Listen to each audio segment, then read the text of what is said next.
Hey guys, let's get more news about Lakers, but first, don't forget to subscribe and leave your like. Gabe Vincent says he hates when opponents score.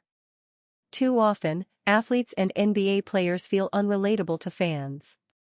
It's hard to look at the contracts being signed and the commercials they star in and feel like you are living the same lives. And then you have moments like Sunday when they sound exactly like you do.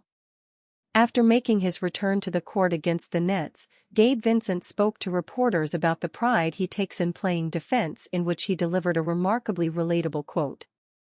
"I hate when the other team scores." Simply, Vincent said. "So, whether it's me getting a stop or me on the bench cheering my guys on to get a stop, I hate when they score. So, if I'm on the court, I'm going to do whatever I can to keep them from scoring. You know what, Gabe? I hate it when the opponent scores, too." The Lakers have not been a good defense team for much of this season. After looking really strong on that end early in the season, they've nosedived defensively, though it's come as they're playing some of the best offensive basketball in the LeBron James and Anthony Davis era. Perhaps Vincent returning would allow the defense to improve. He's not the type of player who can come in and immediately change the defense, like a Jared Vanderbilt, but he's someone who can help address one of the team's biggest weaknesses on that end in their point-of-attack defense. To that point, Vincent spoke about what his goals and focuses are now that he is back on the court. "Just fill in the gaps," Vincent said. "That's all. Just fill in the gaps, going out there and compete defensively when I can on the perimeter, battle for a board if it comes my way. If not, get the other guy out the way. Just do all the little things." It's a similar sentiment that Spencer Dinwiddie shared when he joined the Lakers. It's the right approach to have when you're joining an established team this late in the season. Vincent won't be able to provide that impact for the Lakers on Tuesday, as he'll be out against the Raptors. But, hopefully, he can make a positive impact on that end and help the Lakers make a jump. And continue to be relatable along the way. Lakers LeBron James gets harsh reality check from Stephen A. Smith about title hopes. The Los Angeles Lakers are not necessarily having a bad season, but in the stacked Western Conference, they are seemingly headed towards the NBA play-in tournament, and it would be a bit of a surprise if they made a run in the playoffs, given the strength of the other teams. Stephen A. Smith made a pretty bold declaration about the Lakers and LeBron James as we approach the playoffs. The bottom line is this. In my opinion, this is the last dance with LeBron James playing the way that he is playing, Stephen A. Smith said on ESPN. "I don't expect him to be better next year than he is this year." The Lakers are at 42-33 as things currently stand, and are pretty firmly in the NBA play-in tournament, barring a long streak of winning or losing from them down the stretch in the last 7 games of the season.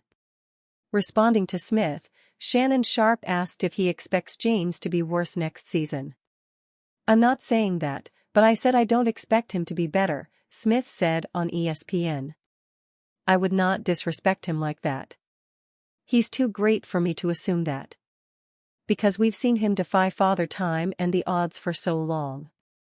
But I don't expect him to be better. I damn sure don't expect the rest of his crew to be better, and so I'm looking at the Los Angeles Lakers and I'm like, yo, the time is now, because guess what? Oklahoma City ain't going to get worse, Minnesota ain't gonna get worse, Denver ain't gonna get worse, Dallas ain't gonna get worse." The Lakers finished the season with 7 games against the Toronto Raptors, Washington Wizards, Cleveland Cavaliers, Minnesota Timberwolves, Golden State Warriors, Memphis Grizzlies, and New Orleans Pelicans. After those games, then we will know the road that the Lakers will have to take. Last year, the Lakers had to go through the play-in tournament, but they were in the 7-seed game. This time, they might need to win 2 games to get into the playoffs. It will likely be tougher to make a deep run. The Lakers will likely be running it back with a similar team next year, except James and Anthony Davis will be a year older. James will be in his age 40 season, while Anthony Davis will be 32. James will likely still play at a very high level, but will require load management at 40 years old, while Davis is a year older after being injury-prone in the last few years already. Los Angeles does not have many draft assets to use to improve the roster in other areas as well, whether that be drafting a young player or using those in trades. It will be interesting to see how the Lakers handle this upcoming playoff run and offseason. Insider reports $215 million All-NBA guard as Laker trade target. The Los Angeles Lakers are running out of time with LeBron James. With limited assets at their behest, they can only do so much in terms of talent upgrades. However, that's not going to stop them from trying.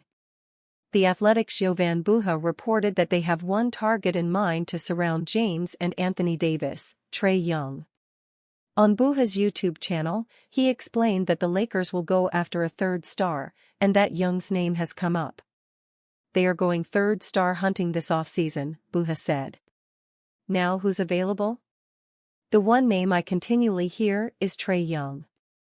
He's been to Laker playoff games before, he's a Clutch Sports client. That's probably the most realistic one right now. Buha then questioned who would go back to the Atlanta Hawks in a trade for Young. Now, of course, whether they get him is going to come down to whether they are willing to put all 2 picks in a deal. Is it Austin, Reeves, and Max Christie? Is it just Austin? And you got to have the matching salary, of course. Is that Rui Hachimura? Is that Jared Vanderbilt? Do they send D'Angelo Russell there as well? There's a lot of different ways that can play out, but my understanding is yes, they are going third star hunting. Young made an All-NBA team in 2022 and is in the second year of a 5-year, $215 million contract. Young addressed the notion of going to the Lakers. While he is unsure of his future in Atlanta, he expressed his desire to win a title with the Hawks. At the same time, he wants a title period. They've never won a championship in Atlanta, Young said in an interview with Bleacher Report's Taylor Rooks on Tuesday, March 5. Like doing that, like me getting drafted, it felt like it was a match made in heaven. This is something I want to do. Like I can defeat the odds here too. So for me, my whole vision was always to be here, like my goal was to win championships. Bring people here with me and build this championship culture here, dynasty here. But who knows, like it's year 6 now. And who knows? Like for me, I want that championship. Since making a surprise run to the Eastern Conference Finals in 2021, the Hawks have only gone backward. They stand at 34-40, which puts them as the 10th seed in the Eastern Conference. Their struggles could lead to changes. Before the NBA trade deadline passed, ESPN's Dave McMenamin reported that the Lakers had more interest in trading for a star like Young in the offseason.